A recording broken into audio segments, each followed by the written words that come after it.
Well, BEL is in focus after seeing quite a steady run-up in trade yesterday. It's in focus yet again today on the back of the analyst meet highlights.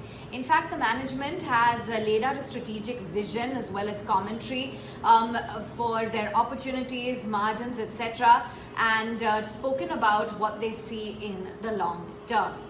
So here's what they started off by saying, that they are very confident of clocking in a double-digit top-line growth over the next decade, and this will be driven by opportunities in the defense sector as well as the non-defense sector.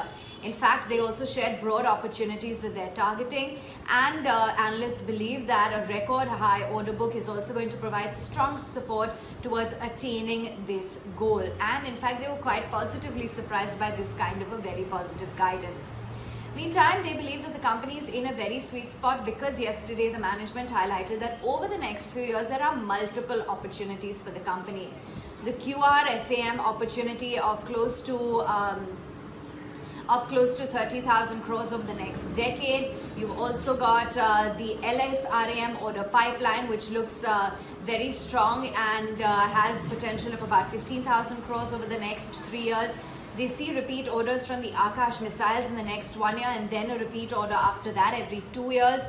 A huge requirement is what they see for sensors and weapons owing to the rising tensions on the borders. They see opportunities for drones, electro-optics in the non-defense segment as well. They see opportunities for smart city, railway signaling, medical equipment as well. Remember, they provided close to 30,000 ventilators in record time towards the COVID crisis. So lots of opportunities here, including maintaining a lot of their contracts for AMC as well as for defense software.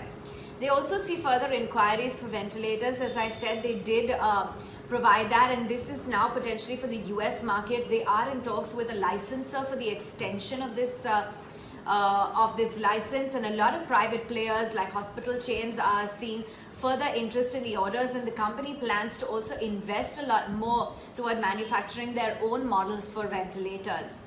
The company says that they are on a very strong footing when it comes to Make in India, and they plan to leverage the Atmanirbhar Bharat opportunities in the defense sector. From the recent 101 items that have been banned by the Ministry of Defense, they said that they are capable to catering to nearly 55 of those items. They've submitted their expression of interest and already have 23 items that are under advanced stages of indigenization.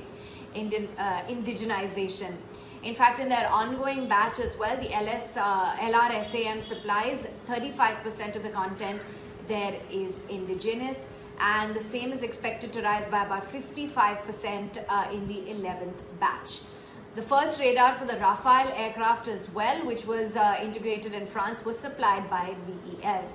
They are looking at businesses like Smart City, Homeland Security, which constitute about 10% of their revenues. That could grow to 15% over the next 2 to 3 years. And it comes from the current 7%, and they're planning to strategically diversify as well into many segments in order to aid their growth.